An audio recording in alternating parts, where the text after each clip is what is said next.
Kia ora koutou. How are you? Today's story is Where the Wild Things Are, and it's a fabulous story about the power of your imagination. Where the Wild Things Are. It's by Maurice Sendak. The night Max wore his wolf suit and made mischief of one kind and another. His mother called him Wild Thing, and Max said, "I'll eat you up." So he was sent to bed without eating anything. That very night in Max's room, a forest grew and grew and grew until his ceiling hung with vines and the walls became the world all around. And an ocean tumbled by with a private boat for Max, and he sailed off through night and day. And in and out of weeks, and almost over a year, to where the wild things are.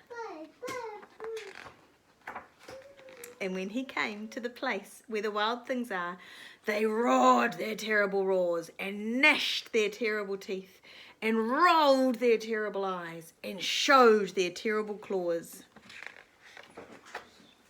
Till Max said, "Be still," and tamed them with the magic trick of staring into all their yellow eyes without blinking once. And they were frightened and called him the most wild thing of all,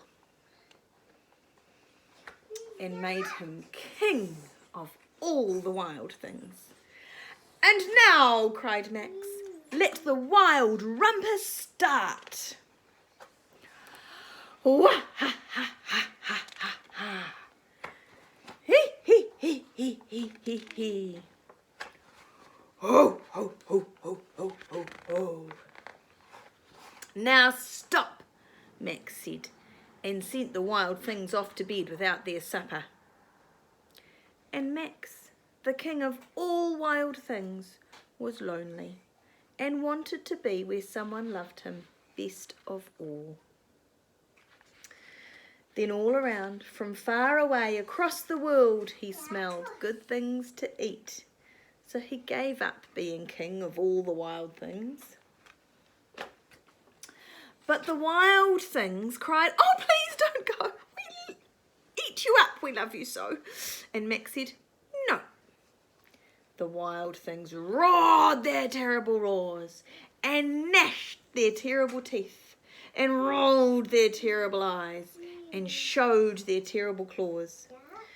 But Max stepped into his private boat and waved goodbye, and sailed back over a year, and in and out of weeks, and through a day, and into the night of his very own room, where he found his supper waiting for him.